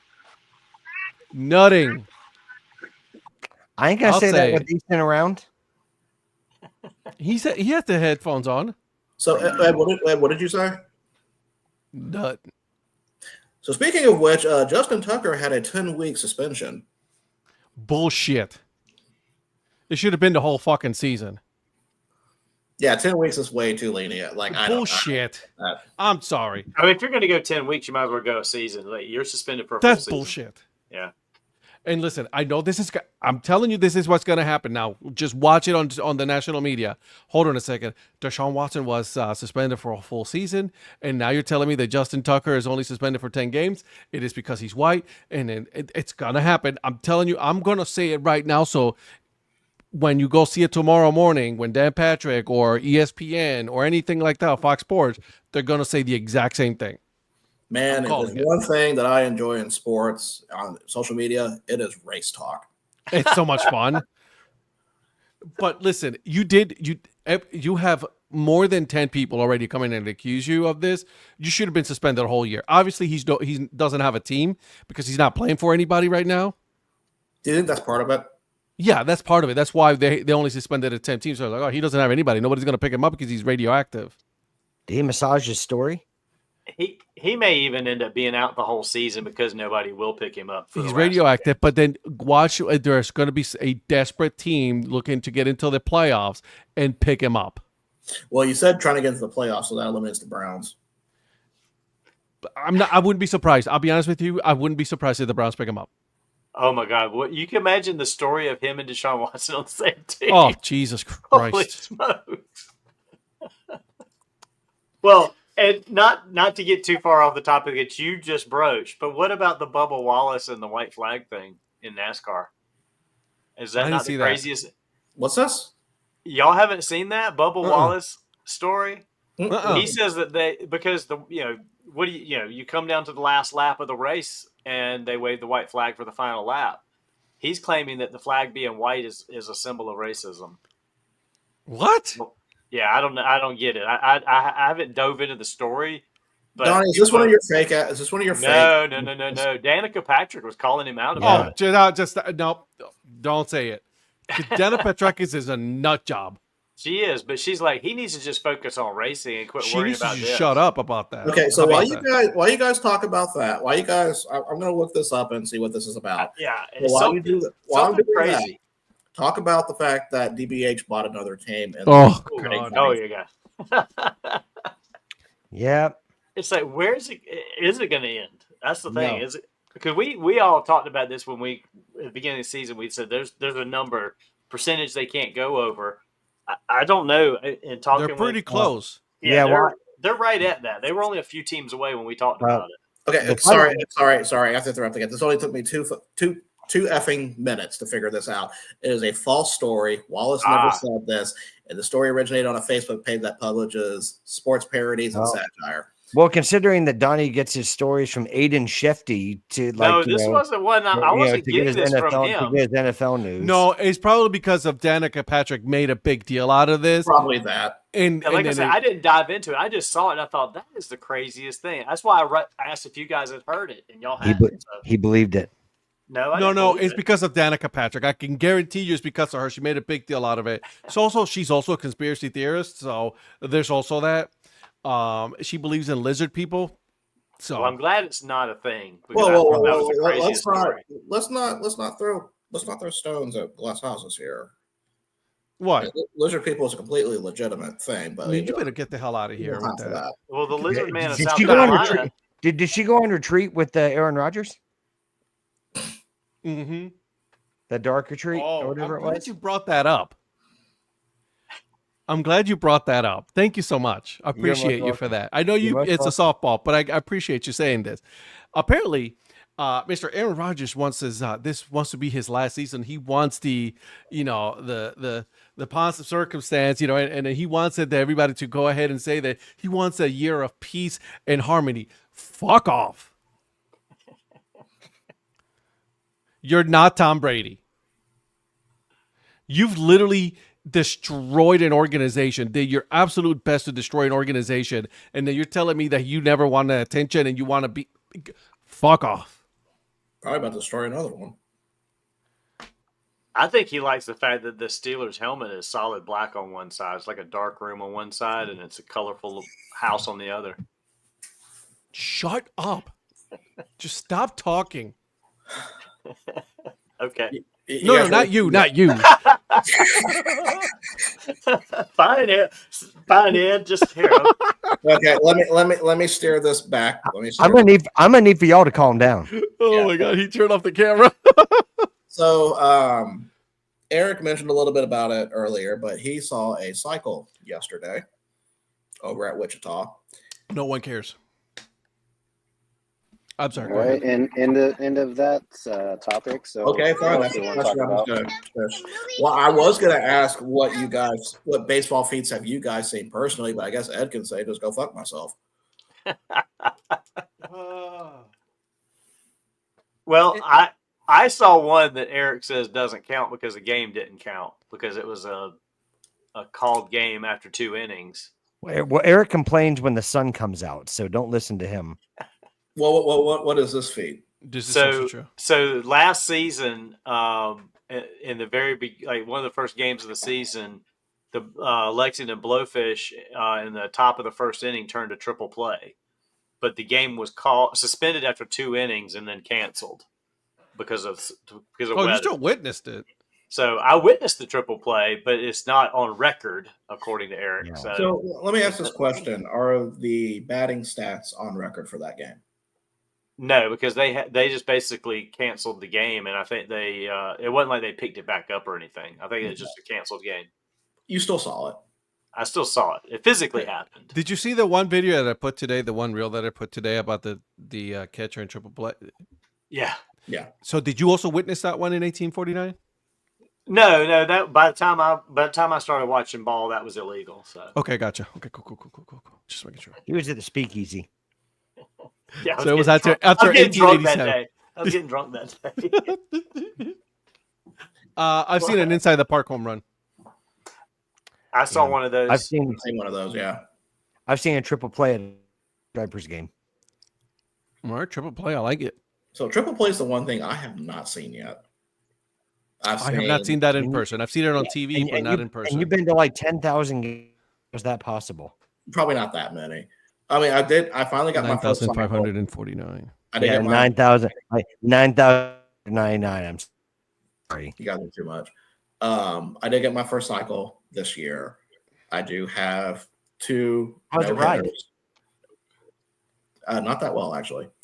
I have 2 no-hitters. I have a combined no-hitter, which I want to make. This is a hill I'm willing to die on because I forgot the name of the influencer, but it was when after the Cubs got a combined no-hitter. My name's Eric. I'm sorry, Eric. That's your name. I forgot which baseball dude it was. It's one of the, I think, Barstool people saying that a combined no-hitter should not count as a no-hitter. And I feel like it not only should count as a no-hitter, it is more impressive than a regular no-hitter. So this influencer should think that it should not count as a no-hitter? Yeah, because it's not from one pitcher, so he thinks it's not a no-hitter. Is that Dave Portnoy that said that? Yeah, I was just gonna say, Jesus, whoa, you took or was it John Boy? I think it was a John Boy personality. I can't remember which. I have to go back and look through my stuff. That was my second guess. Yeah. But It the should second, definitely fucking count. Absolutely. yeah. But the second one I saw, I don't know how you guys feel about 7 inning no hitters and double headers, but it's one that still haunts me to this day, and that is the 7-5 no hitter loss from the Trash Pandas. That is I remember you telling me about that one. That's crazy. haunting. Yes. That's amazing. Actually, So- I'm not even mad. That's amazing. Yeah, I still remember like it was yesterday. I remember having my heart completely stop when Jermaine Jackson, who was in the outfield, who does not play outfield, he usually plays third base. Why he was in the outfield, I don't know. Drops the third out for a 3-run error. And then after that, pitching just completely falls apart. Oh. So it turned into a 5-0 no-hitter win, turned into a 3-0 no-hitter win, turned into a 7-5 no-hitter loss. Jesus. And that's something that I know people like they say want to see no-hitters on bucket lists. And some people say maybe being a no-hitter loss on a bucket list. That is something that I couldn't even imagine on a bucket list. But a small number of people have never have witnessed this. You can literally say you were there for a 7-5 no hitter. Mhm. Like you can literally say this. I keep a tab on that scorebook to open that in case anybody actually wants to see that. So I Now- mean, I would too. Now, Tuesday night, I don't know that this is anything that's that rare, but to start the game, the Fireflies pitcher hit the first 2 batters of the game. I don't know if there's ever been another game where the first 2 batters are hit by pitch. And then he walked the third batter, and JJ said, well, the no-hitter's still intact. I said, but the hit batters is not, because he hit the first 2 guys. I've had That's games. An interesting one. I've had games where the first 2 batters got hit. But that's like not from the starter. That's been more like when reliever comes in. But Do you know who the player who's broken the most no hitters? the player has broken the most no hitters. Mm-hmm. Stephen Kwan. Nope. Big Christmas. Nope. I'm gonna say it's like historical or current or what? It happened, in our lifetime. Let's say Tony Gwynn. Nope. Oh, What was the question again? I'm sorry. The one player that has broken the most no hitters. Derek Jeter. Negative. Think West Coast. Ricky Henderson. Ricky Henderson.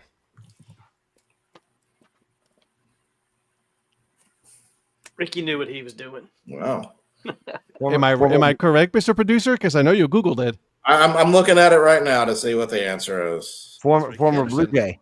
Ricky Henderson. No, former A's Ricky Henderson. Former Blue Jay. He was traded there at the deadline. He was a Yankee. What was Wasn't the he a last team he Yankee? played for at the end? Was it Padres? I think it was Padres. He was Padres. Mr. I think he Producer? had 2 stints with the Yep, Padres. he is right. I know Ricky I'm right. Henderson. But I he know also I'm played for the right. Blue Jays, right, Mr. Producer? Well, it says he is a former Seattle won the World Mariners Series. on Yeah. this. He won the World Series with the Blue Jays. So there's an interesting, again, this is another thing that's kind of interesting to me. So Tim Kirchin has a podcast with his son, and I see clips from it. And the other day, it was yesterday, it might have been today. I think it was today. He still pulls up box scores from his newspaper and looks them up. And anyway, he was talking about how yesterday, I think it was, he looked up and he's just reading all the box scores, and he sees randomly that there were 7 shutout games the day before. And so he started looking like that seems like a lot of shutouts. And so he got to looking. The last time there were 7 shutouts on a single day in the major leagues was like 2015. And the record for shutouts is 8 from 1972. And I was like, that's kind of an interesting fact that you just don't think about is how many. I mean, that's a lot of games that went shutout in the same day. That's crazy. Yeah. It's amazing to me, baseball stats. I mean, just like the things that we're throwing around right now, you can just throw out these crazy stats like I did. Like the first two guys got hit by a pitch. Like that just That's seems why weird to me. that's why Darla makes fun of me in baseball. I think you were there for this conversation. It's like, oh, it happened on a Yeah. Tuesday while it was 90 degrees. Right. This happened. I'm like, all right, okay, all right, I get it. But if you want to know, you can find out. That's what baseball is so great. There's a Yeah. stat for pretty much anything. Yeah. And there's something Yeah. that can happen on a day there's always something that can happen on a day that's never happened. Yeah. I got a whole book on it right here. Yeah. Virgil, here's the question I have, but can they do it on a rainy night in Stoke? Well, no, because Stoke doesn't have baseball. It doesn't work like that. So That's the one of my answer is favorite no. ones, though. Can they do it on a rainy night in Stoke? I love it. Hey, anything else that we haven't talked about? I mean, it's been going pretty good with the. You're talking about you can find anything. I just looked up a random question, and I thought this one was kind of actually a funny answer if it's true or not, but I need to verify if it's true before I say anything. I did have a few other questions, but I feel like one's going to be kind of a probably a long one to think about. Am I going to get triggered by this? No, I'm not going to try to trigger. But I was listening to EFA podcast yesterday, Ugh. and What's Sorry, but- that what do you mean? for? what do you mean? You sent a question in. Yeah, what's that for? I know. I sent the question in. Yeah. And one of the things that it kind of inspired me to ask this question about, was there a certain, like the teams that you guys follow, Mhm. is there a certain player or moment or game that made you the fan of the team that you are? Because, I know a lot of it can be proximity based for quite a few of us here, but Mhm. not necessarily for everybody. Is that a nice way of calling you out? Mine's a very specific moment, which I think I have talked about when I first did. I think the first time I did Ed's podcast and maybe EFA podcast. But I can still remember it like it's right there in front of me, like I'm looking at it on the screen. And that was my friend Charles showing up on playground in 5th grade wearing a plastic New York Yankees helmet. Just one of those kids' plastic helmets. And I was like, thought that was the coolest looking thing. And I didn't know anything about major league teams. I mean, there was no TBS Superstation at that point. There was barely the color 30s television. was 30s was a crazy time. But like any 10-year-old in the 9-10-year-old in the late 70s, you like any kid that's 9 or 10 years old, you pull for the team that's one of the most popular teams at the moment. And they were everything. It was Reggie and the Yankees, and he was wearing this cool Yankees hat, and I had no idea the Braves even existed. They were horrible. They weren't in your face like today. I mean, there's nothing like today. Yeah, but also the So- Yankees weren't really that good. Also during that. Well, they weren't. They really weren't. And But you had Mel Hall.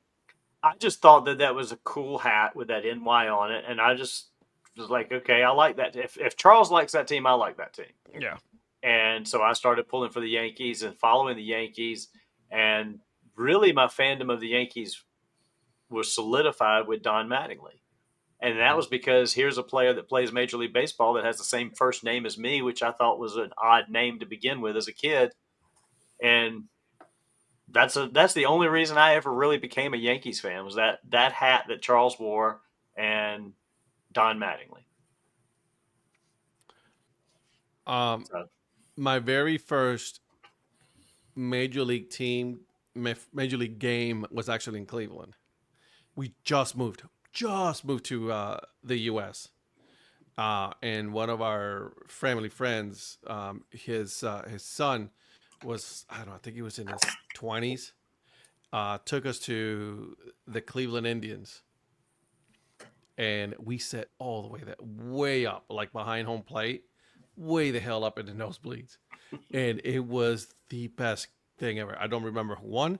I don't remember who they played, but I remember that I was there. And then I went and collected so many souvenir cups afterwards. and we washed them for days. We filled it up, and then we soap and water and all of that just for days on. That was I remember. And then of course, I no longer have those cups. Oh man, Didn't survive the moves. It did not survive the move. Yeah, thanks, Darla. Anyways, moving on. Patrick, how about you and the Blue Jays? And by the way, this is not just for baseball. It could be football, any of your sport teams, college, whatever. So the Blue Jays really stemmed from, I've told this story on podcast as well, of my admiration for Jose Cruz Jr. in 97 was really the time that I was a Blue Jays fan. He got traded at the deadline from the Mariners to the Blue Jays, and he had an online fan club at the time. And I wrote in a fan letter. You guys have heard all this. And so then he wrote back, and I became a Blue Jays fan from that point, and I've been a Blue Jays fan ever since. So I dig it.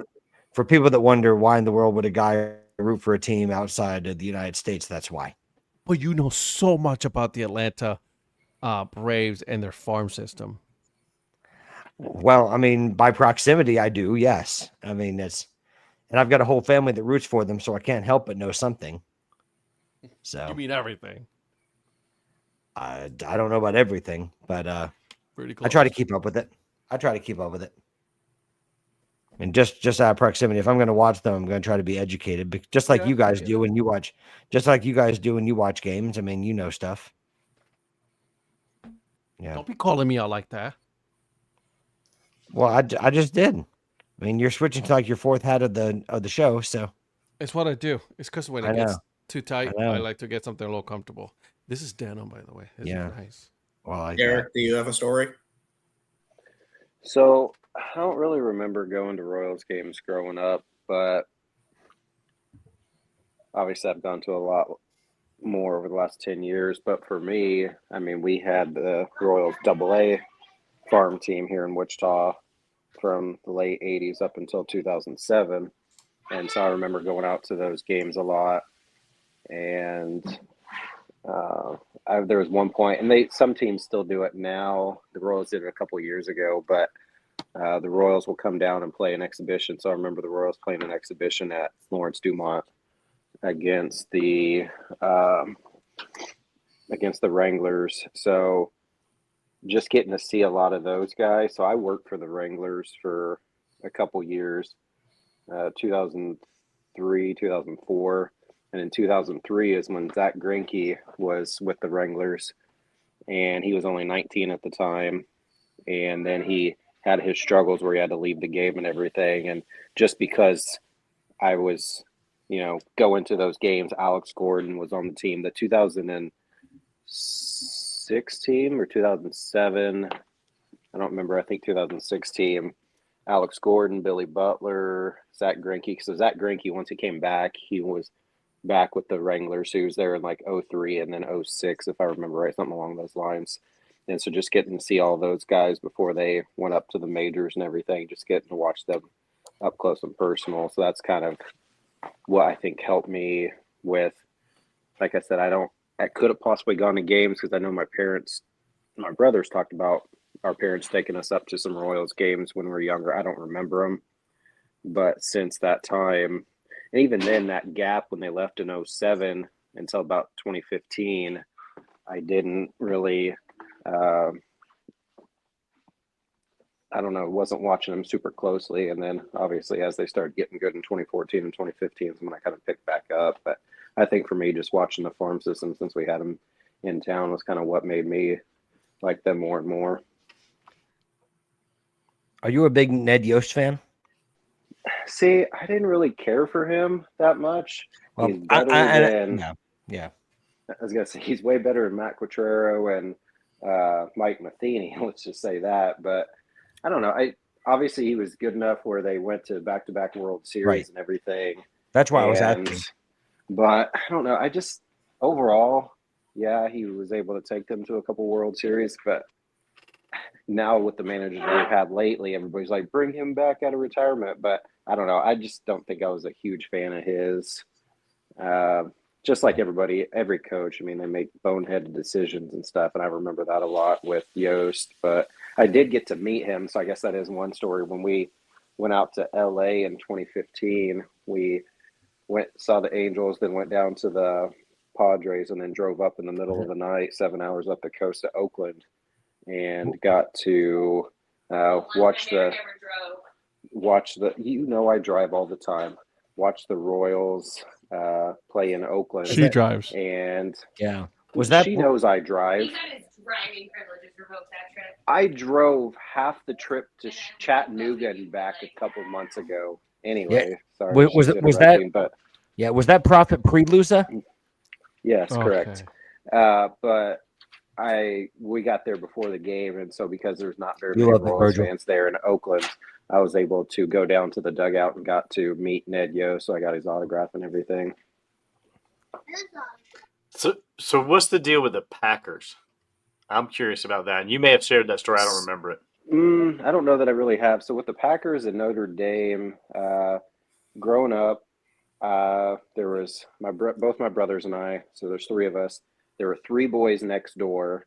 My oldest brother's 8 years older than me, and then there was me, and there was six of us all within 8 years. So I was the youngest. My brother was the oldest, and my brother Joe was in between us, and then the three boys next door were in between us. Well, then there was a family across the street who had 5 kids, I think, and Damn. the dad. Jesus, and what the hell's in the water there? well, Jesus. they're Catholic, so Patrick can probably attest to that. Got it. But because of that, Enough I said. think is why the dad really liked Notre Dame, because they're a Catholic, college. Oh, because of all the kids? So, yeah. And so between him, like in the Notre Dame, I'm gonna have to get y'all to stop talking about my religion now. I don't really know the whole backstory on the Packers, but it was because the dad across the street, and I spent so many hours over there across the street, growing up playing with the three boys next door and then the ones across the street. And since the dad was a huge Packers and Notre Dame fan, I think that's kind of how I picked it up. So I don't know his whole origin story. He's unfortunately not around anymore, but I think that's kind of because I hung out there so much is why I kind of enjoyed. And now, I've loved them ever since. I think I picked it up from him. That's no different than me liking the Yankees because a friend of mine wore a Yankees hat. I mean, that has no connection to me liking the Yankees except for that. So I got you. Virgil, whatsoever. Virgil, I want to hear your college football story. Virgil, what's your MLB backstory? Why do you like your favorite team? So my MLB backstory is I like the Brewers. Royals. No, I like the Royals as a veiled attempt for having Samantha try to like me. I mean, that's smart. I gotta. Yeah. I mean, that's good job. I rate it. Yeah. What's your I'm college getting ready to football story? travel for 10 days with her. So Yeah. He'll meet you wherever you're going to be at. He'll meet you there. Chicago. Go back to Chicago. We'll be there. I mean, okay. I liked it the first time I went. Only got shot twice. Oh, Lord have mercy. Whoa. He's the only one of this group that could say that, and maybe Ed. True story. So I know what Patrick's trying to do. He's trying to goad me into doing this. He is. But my story actually is kind of an interesting one about why I do follow them. Follow who? We know who. Go ahead. You don't even have to name them. Just tell the rest of the story. All right. So my mother is from the state of Oklahoma. Go Pokes. And her side of I didn't even say it. You said Oklahoma. Go Pokes. Ed, He could have been Simmer Booner. Boomer Sooner. You can't just because you want to say it, you can't just like throw it in there just nilly-willy. You just gotta just like it has to be the perfect. It was perfect to me. Just mute him, please. So my mother went to Oklahoma State. The rest of her family went to Oklahoma. So we are a military family. My dad was a sergeant major in the Army. They met in Germany, and then when we moved to Alabama. So we have no connection to Alabama or Auburn, so I did not really fall into the whole you had to pick one, you had to pick the other. At least for Alabama, there was a turf war battle between my uncle and my mother on trying to get me to go for either OU or OSU. And yes, my uncle's a big OU grad, and he started taking me to games. My first college football game was at OU Stadium for Bedlam in 1999, where they completely smoked Oklahoma State. And so he's thinking, goes like, and then Oklahoma wins the national championship that next year. But then he made a big mistake. He took me to Bedlam. He took me to Bedlam 2001. And you guys don't know the history of this, but I'll let you know. Oklahoma was, I think, number 3 in the nation, had a Rose Bowl berth on the line. Lowly Oklahoma State was 2-9. And Oklahoma State beats them with a Rashad Woods end zone grab on the end zone that we are at. And I remember coming back home and see how elated my mom was and to hear how pissy and mad my uncle was about that. And it's like, I would rather follow a losing team and kind of be happy about it. And knowing that I can kind of, have a bond with my mom also, because like she has nobody to talk Oklahoma State football with in Alabama. No one even knows they exist. And so I kind of adopted them as my team at that time. And then my Gundy happened and it just took off from there. I'm a man. Yeah. So what you're saying is sooner or later you had to make a decision and you made the right one. Go Pokes. Get rid of this guy. Ed, can I make a request? Can I have admin access, please? Yeah, I'll give you the admin access going forward. Okay. Ed, I like your shuttlecock. Thank you. I know you do. Just for you. So you made a good decision, Virgil, going with America's Brightest Orange instead of Crimson and Cream. Yeah. I'm taking his I'm literally about to take his admin access away. I just want you guys to know. His admin access is being revoked as of at the end of this show. Just wanted to put that out there. Anyways, moving on. So we're running out of time. So I do have one more question, but I want to save it for next week. Okay. But I want to ask the question right now so you guys can think about it. Okay. What are your best games or best sports moments that you've seen in person? Ooh, baby, that's a good one. I know mine. That's a good one. So some to chew on for Tuesday.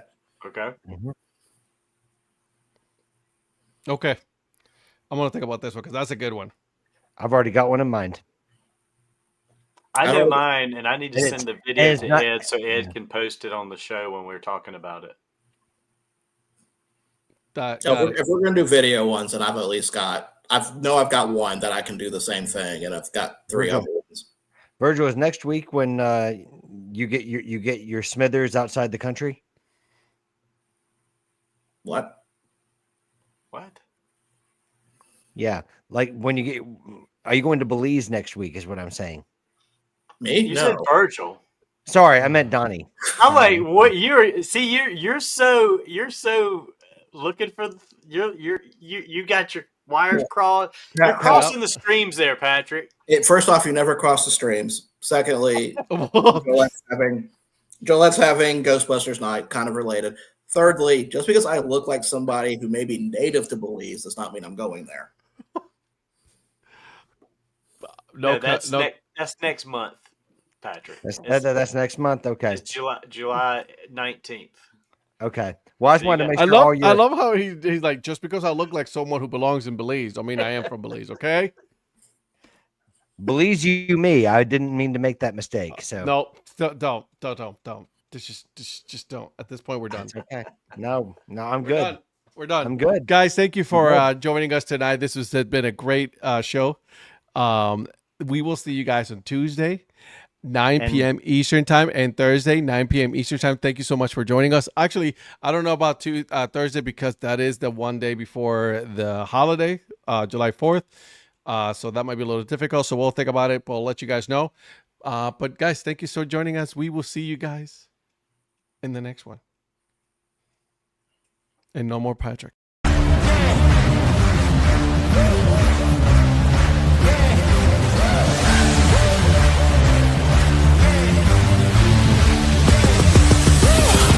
gonna take on the world.